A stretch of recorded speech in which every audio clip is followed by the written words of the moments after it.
Bien, lamento mucho que después de haber estado tan concurrido esta reunión de nosotros el día de hoy terminara con tan poca gente, pero sí estuvo maratónico, ¿no?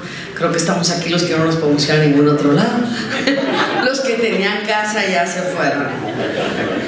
Trataré de ser lo más amena posible, puesto que cuando uno está cansado y algunos no tienen traductor, ya ni van por él. A ver a qué horas termina. Yo soy Susana Prieto. Yo soy Susana Prieto y fui operadora de maquiladora en los 80s en Ciudad Juárez, Chihuahua. Cuando se abría una vacante para trabajar de operadora en una maquiladora y había una línea de 2000 personas peleando esa vacante, porque la industria maquiladora pagaba 3 salarios mínimos a los operadores de maquila, iniciando los 80. Ahora paga unos centavos arriba del salario mínimo establecido por el gobierno mexicano. Y el pretexto de la maquiladora es que no es su culpa, es el gobierno mexicano quien establece el salario mínimo. Y ellos son tan nobles y tan bondadosos que pagan más.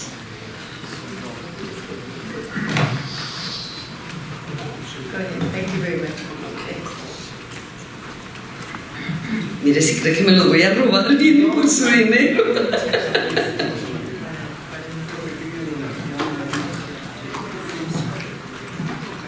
Bueno, entonces ahora a las trabajadoras, por supuesto que al ganar 100 pesos diarios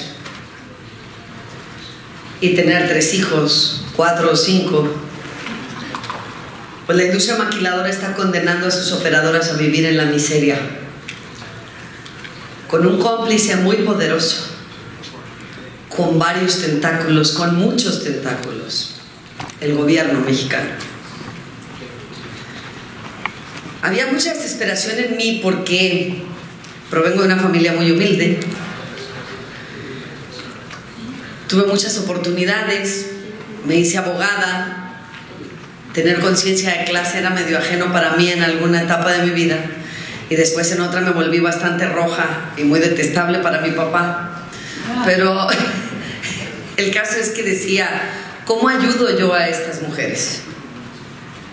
Yo no podía creer, escuchaba los discursos de los gringos, algunos de ellos los capitalistas, diciendo que habían ido a México a quitarnos el hambre, que gracias a ellos teníamos que comer, que no solo nos daban trabajo, dijo un CEO de Lexmark, les doy de tragar también. Fue una entrevista para el 88.5 del radio en AM que se transmitió en El Paso, Texas. Y cuando yo escuché a este hombre detestable dije, bueno, ¿y qué les dan de comer? Porque solemos escuchar historias y no profundizarlas.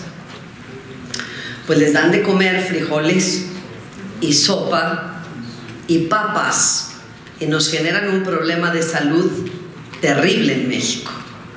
Tenemos trabajadoras y trabajadores diabéticos, hipertensos, por la comida que les dan. ¿Y cómo les van a dar mejor comida? Porque luego dice ese mismo gringo, yo no soy el que hace la comida, para eso le pago a un concesionario de cafetería, pero le paga 31 pesos por trabajador, por 2 comidas por turno, todo lo que el trabajador se pueda comer. ¿Qué le pueden dar de comer a un trabajador con 31 pesos diarios? 31 pesos diarios son $2. Entonces dejó de ser negocio y solo entran al negocio de las concesiones de cafetería las personas que les dan frijoles, papas y sopa de comer a los trabajadores. A los trabajadores a los que obligan, al igual que a ustedes, trabajadores de Estados Unidos, a cubrir un estándar de producción. 1.700 piezas por hora, ¿les suena? 3.800 piezas por turno, o te vas. Pasa lo mismo en México, solo que ustedes ganan $8.5 por hora o más. Y allá los trabajadores perciben 100 pesos al día. El problema de salud que está generando la industria maquiladora está establecido a los 35 años cuando bien les va, porque inician el trabajo a los 16 y a los 35 tienen casi 20 años de antigüedad laborando para la industria maquiladora. Por eso a los 35 años usted ya no le sirve a la industria. Ni siquiera ose llenar una solicitud o hacer línea, porque para usted no hay trabajo. Si tiene suerte de que como el año pasado tuvieran un déficit de 17,000 empleados, porque ya los millennials no quieren trabajar por 100 pesos diarios, entonces la maquiladora se vio en un gran problema también, ¿no? Y dijeron, ¿qué hacemos? Y entonces ahora reciben a los millennials que les pagan 200 pesos diarios y a la trabajadora que tiene 15 años de antigüedad le siguen pagando 100, porque esa trabajadora ya está domesticada, porque esa trabajadora sabe que a los 35 años ya no va a conseguir trabajo en ninguna otra fábrica, porque esa trabajadora sabe que no tiene capacidad de organizarse, porque no tiene ni dinero ni tiempo para organizarse. Porque en estas cadenas de esclavitud que ha generado la industria maquiladora en México han previsto todo, el más mínimo detalle. Las construcciones de la industria maquiladora están hechas como los centros de readaptación social en México, que son cárceles para ustedes. Están rodeados de barrotes y hay casetas con guardias de seguridad y perros cada cierto número de metros. Y luego los divide el estacionamiento 1,5 kilómetros o 2 hasta llegar a la nave industrial.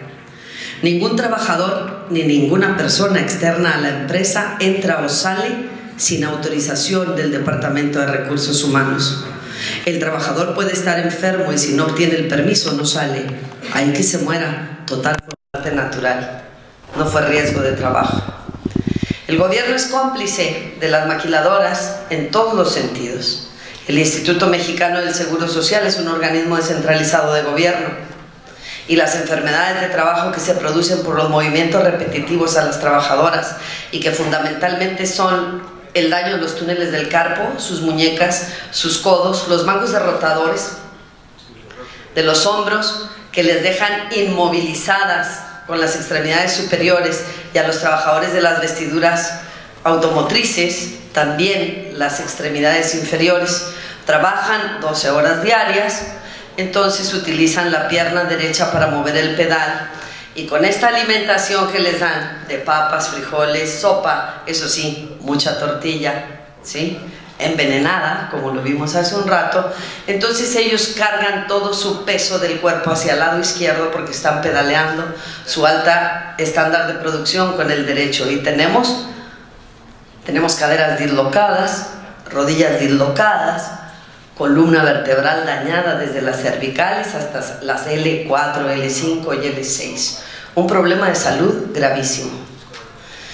Pero un trabajador que tiene necesidad de mantener a sus hijos no piensa tanto como usted ni como yo. Hay que llevar de tragar, porque los niños tienen la mala costumbre de comer 3 veces al día, haya o no haya. Entonces no se piensa, se contrata.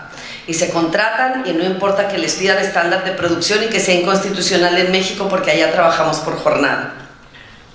La primera gran mentira dicha por la industria maquiladora es que no pueden pagar más del mínimo.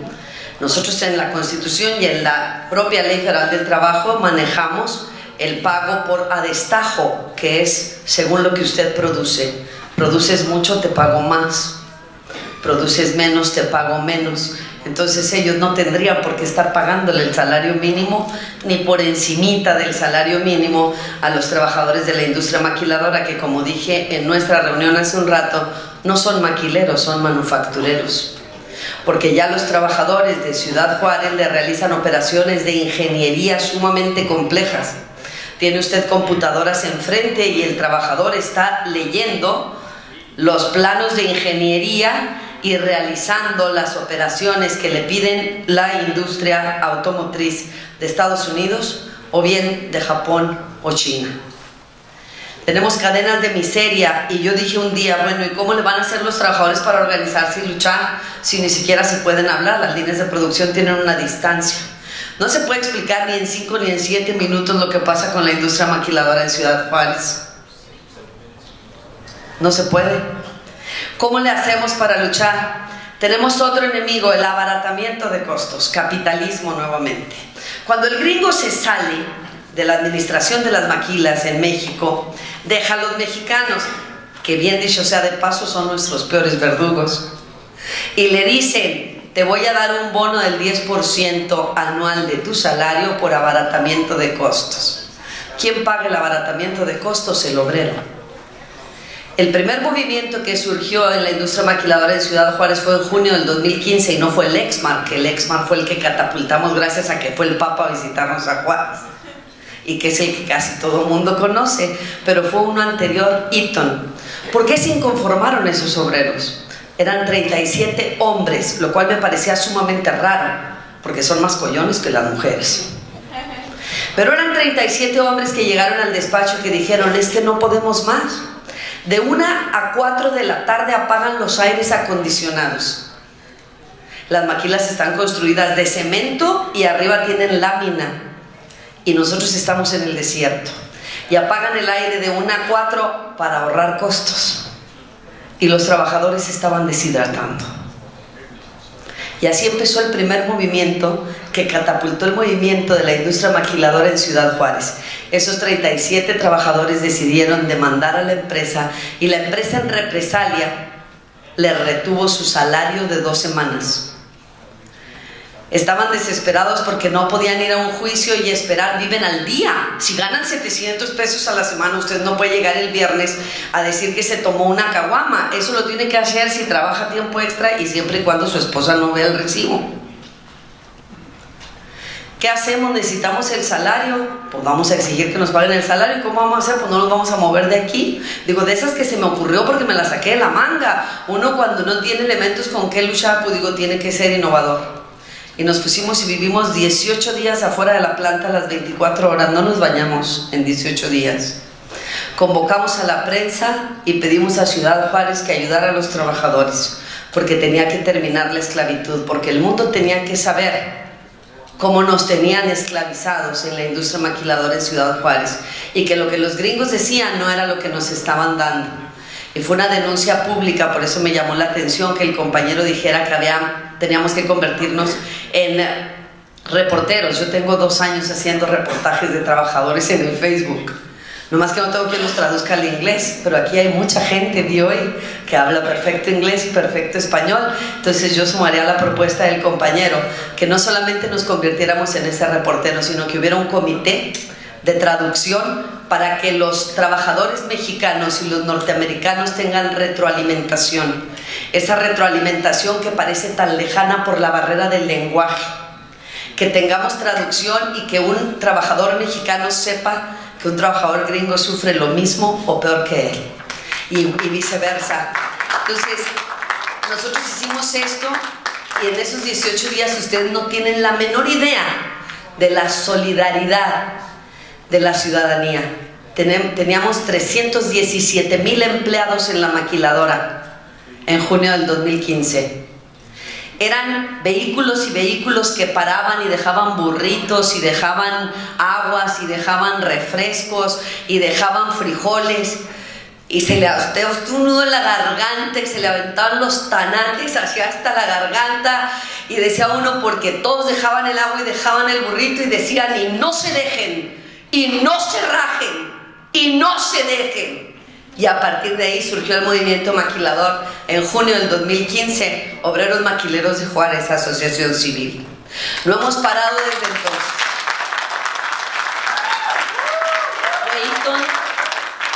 Después de Eaton vino Foxconn, que hace Apple, ¿no? Y lo denunciamos también internacionalmente. Vino también la otra sección de Eaton, que no era Eaton International, era Eaton Bussmann. Vino ADC, que les sonará a ustedes como CommScope. Y vinieron 4 maquilas al mismo tiempo y vino el Papa Juárez. Y cuando nos tenían sofocados y el gobierno solo hablaba y usted leía los periódicos y se metía al Google y ponía a Susana Prieto, y mi hija, que apenas hablaba español, me decía: oye, ¿qué es una extorsionadora? Dije, la madre ya leyó de mí. Porque el gobierno decía que era una extorsionadora, que los trabajadores no debían dejarse engañar por mí, que todo lo que ustedes se puedan imaginar se decía de mí, porque tuve una sola osadía: defender trabajadores en contra del capitalismo.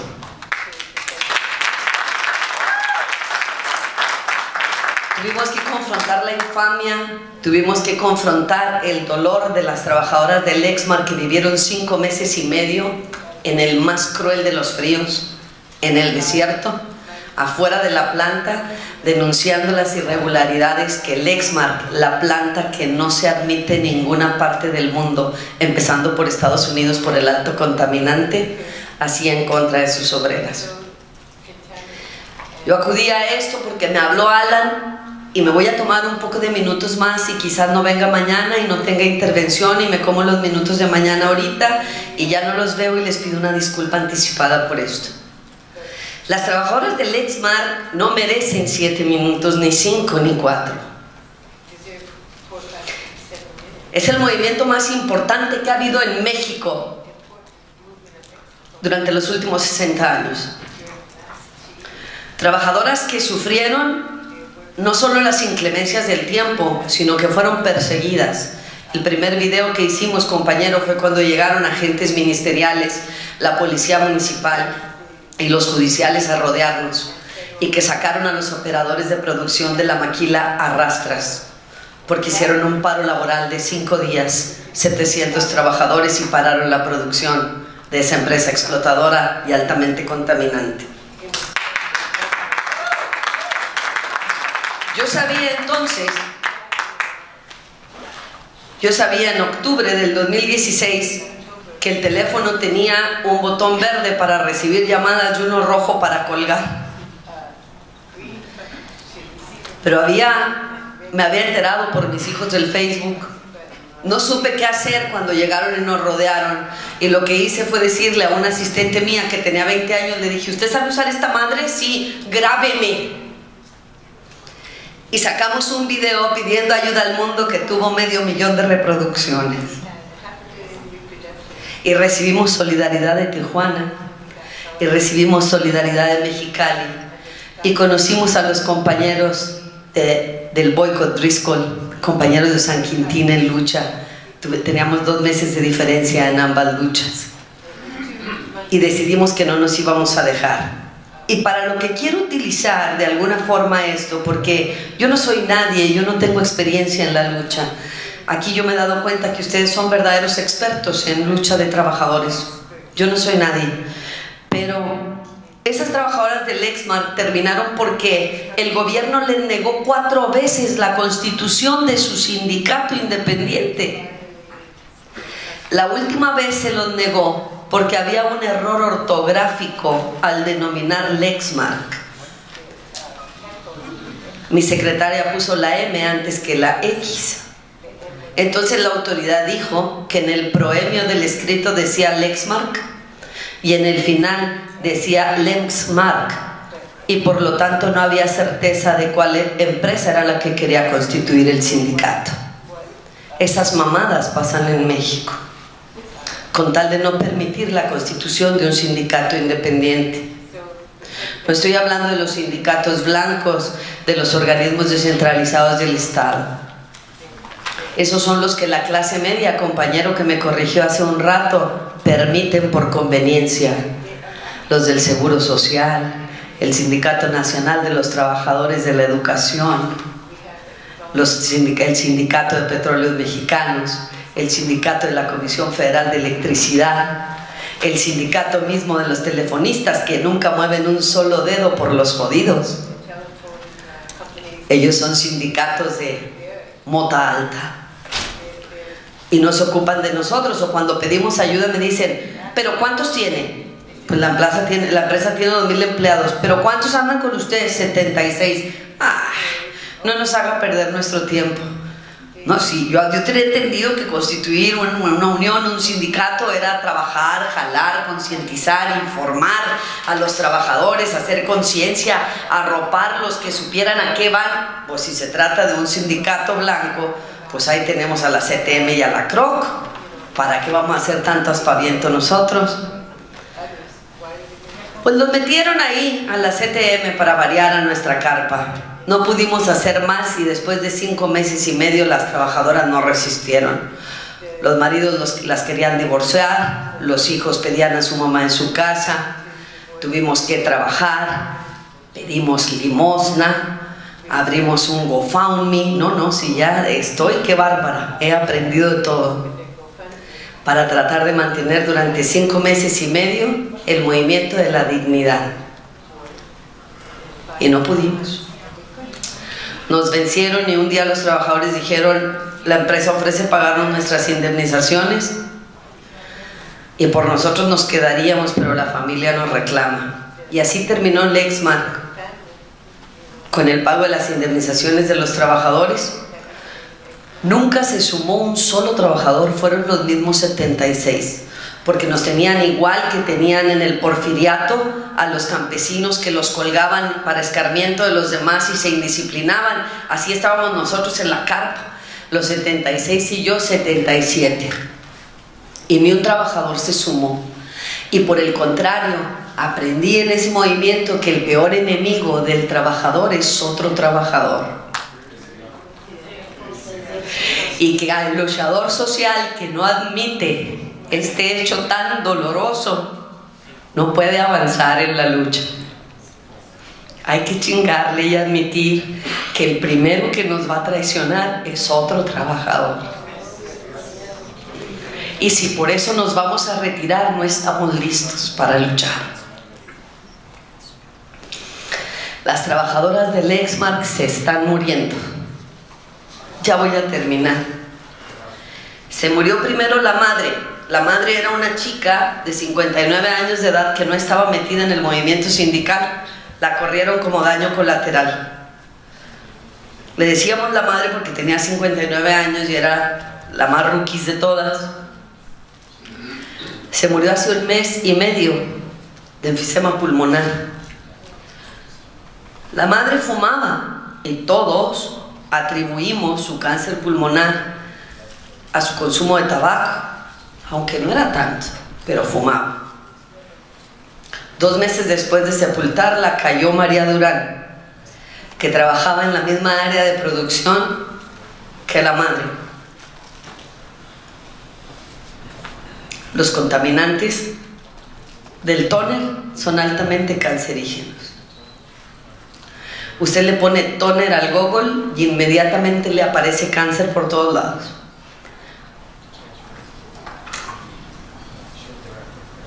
El gobierno mexicano no va a hacer nada por unas pinches operadoras que no valen 3 centavos. Y el gobierno americano va a querer excluir su responsabilidad, aunque esa empresa es filial de otra norteamericana. No tenemos dinero suficiente para hacerle exámenes a las trabajadoras de Lexmark. Tenemos 4 casos de cáncer. No usan ni siquiera mascarillas de seguridad. ¿Saben cuál es el trabajo de las trabajadoras de Lexmark?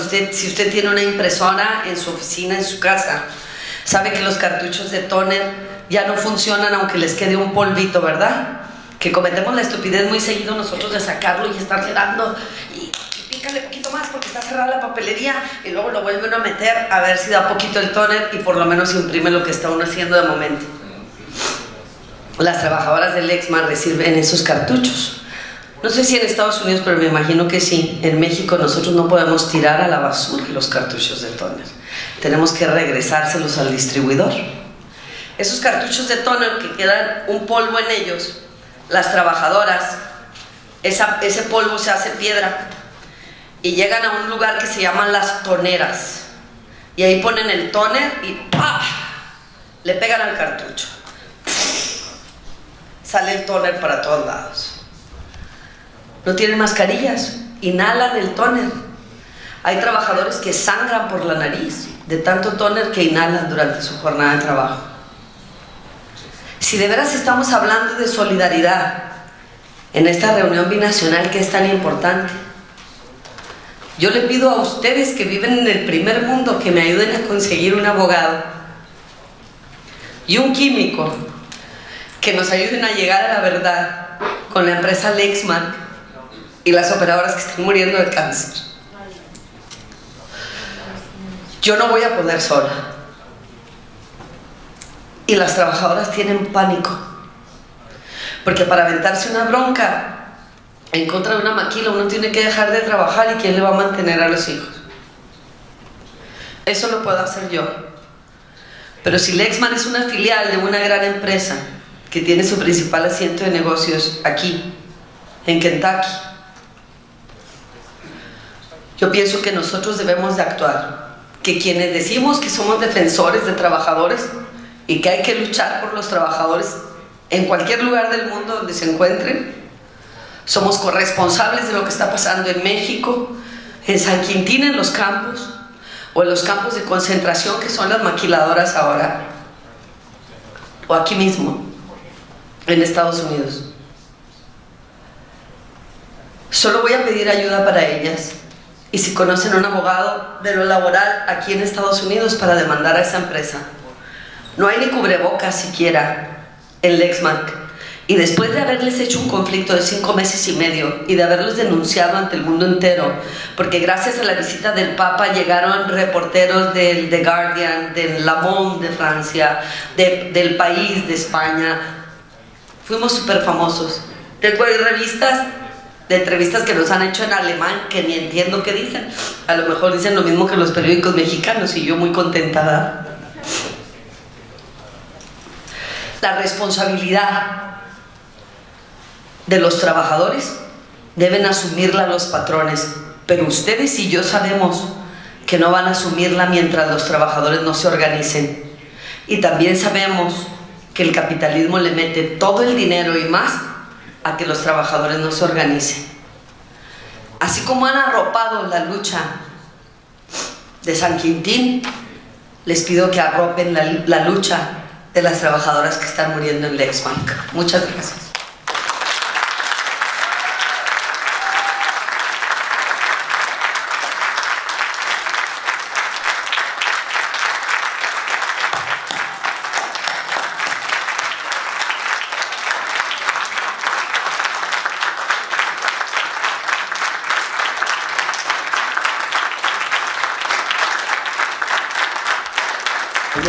Pero tendría que irse a los 33 municipios que tienen empresa transnacional en México, no solo a la frontera, porque, perdón, es que la salud que afecta, y desde el punto de vista que plantea la compañera, afecta en los 33 municipios en que se encuentran establecida la industria transnacional, no es solo en la franja fronteriza. Ahí, por ejemplo, diferenciaríamos ese punto del que propone la compañera en la franja fronteriza, los desprotegidos que están, porque hay un punto prudente. La franja fronteriza es la más afectada en salarios y en seguridad en la industria maquiladora, pero en cuanto a salud, están los 33 municipios de la industria transnacional. Ahorita platicaba con el compañero nativo de una cosa que yo agregaría y que estábamos esperando para plantearlo con respecto a lo que hicimos ayer de estas trabajadoras del Lexmark que están muriendo de cáncer. Yo pienso que de todas las cosas que han dicho, que hemos dicho en la conferencia, gente muy preparada, gente, la verdad que yo estoy sorprendida, que son de lucha y que están interesados en ayudar a las clases más desprotegidas. Entonces ese es un discurso que he apreciado yo de todos, pero yo creo, compañeros, y sugiero en este momento, en relación a lo que mi compañera de Tijuana propone, que no solo tenemos que quedarnos en el discurso, en caravanas, en manifestaciones. Al capitalismo se le chinga con el capital, y nosotros no hemos tomado ninguna acción para cuidar al capital en la conferencia. Necesitamos un abogado para demandar a las empresas transnacionales en Estados Unidos. ¡Eso! ¡Eso! ¡Duro! No veo que nadie haya hecho esa propuesta. Sé y lo percibo quizá en muchos de los discursos de todos nosotros, pero es necesario ponerlo como prioridad. Necesitamos abogados con conciencia de clase en los Estados Unidos de Norteamérica y en México para que luchen en contra de los capitalistas afectando sus capitales. Lo hemos visto y tenemos muchos ejemplos en contra de empresas como Marlboro, que dañó la salud de sus obreros. Hemos visto que ahí es donde sufren estas empresas, mientras nosotros, compañeros, nos desgañatamos haciendo marchas y gritando que sí se puede. El hijo de puta dice no se puede, porque mientras no me demanden directamente no van a poder conmigo. Ellos tienen todo un sistema de explotación dentro de la industria maquiladora. Los trabajadores tienen miedo de gritar, los trabajadores tienen miedo de ejercitar sus derechos. Los trabajadores llegan al grado, como el Lexmark, tengo grabada una conversación de una de las trabajadoras que tiene cáncer, de que le dicen, oiga, pero usted sabe que tiene cáncer por el tóner, siempre estoy vieja, ¿a dónde me voy a ir? De todas formas, de algo me voy a morir. Por eso, somos quienes tenemos un poco más de capacidad y conciencia de clase, quienes debemos luchar por ellos. Pero no vamos a poder hacerlo únicamente con marchas, porque con marchas los capitalistas lo único que hacen es seguirse riendo de nosotros. Yo sugiero en esta conferencia que todas las organizaciones que acudimos, de todos los estados de Estados Unidos y de México involucrados, que vayamos y nos propongamos un día juntar un grupo de abogados estadounidenses para demandar a las empresas transnacionales que están jodiendo a nuestra clase obrera, donde se encuentren ubicadas, porque nosotros no tenemos ganancia en México por las empresas transnacionales. A nosotros nos están dejando el problema de salud del que habla la compañera, a nosotros nos están dejando las cadenas de miseria de la que habla la compañera, porque los salarios que pagan son insuficientes para satisfacer las necesidades básicas de alimentación de una familia. No solamente lo que dice la Constitución de que debe ser suficiente para alimentarnos, para educarnos, para vestirnos, para vivienda y para diversión y para educación. Eso es imposible con 100 pesos diarios. El capitalismo está generando cadenas de esclavos donde se encuentra establecido.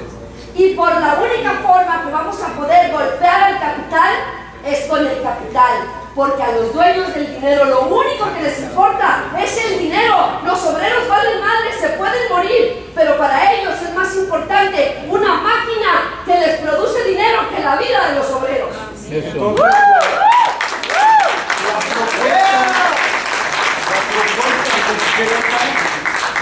La propuesta concreta es de que iniciemos una búsqueda y la coordinación de abogados para demandar la lista de los 33, ¿vamos a todas o vamos a...? Es que la demanda que nosotros podemos hacer es de diferentes cosas. Ayer yo toqué un punto que fue el Lexmark y las trabajadoras muriendo de cáncer. Pero, por ejemplo, hay un delito. Para demandar internacionalmente se necesita que lo que estamos demandando en Estados Unidos sea delito aquí y sea delito allá, pero que allá no se haga nada. Estamos hablando de algo muy importante. Para que toda esta destrucción y cadena de esclavos se dé, hace falta la corrupción. Y la corrupción que tienen las empresas transnacionales con el gobierno mexicano hace imposible que se les imponga una sanción allá. Por eso necesitamos abogados aquí que demanden a las empresas estadounidenses por la corrupción en la que están incurriendo para violar los derechos humanos y laborales de los obreros. Hagamos lo siguiente, si está de acuerdo la compañera, de escribir un texto, quizá con el compañero Luis Carlos, de qué exactamente y cómo vamos a adoptar la propuesta general de constituir a partir de nuestras organizaciones un comité de abogados para iniciar esta demanda y determinar con la compañera si decidimos tal o cual compañía en prioridad o no, porque muchas veces las demandas siempre son más efectivas si se centran en una compañía o dos o un número limitado. Fijemos qué compañía queremos abordar y que sea un class action suit que aborda no solamente esa compañía, pero todas las que están involucradas en ese mismo terreno. ¿Estamos de acuerdo con esta propuesta? Sí, eso incluye la cuestión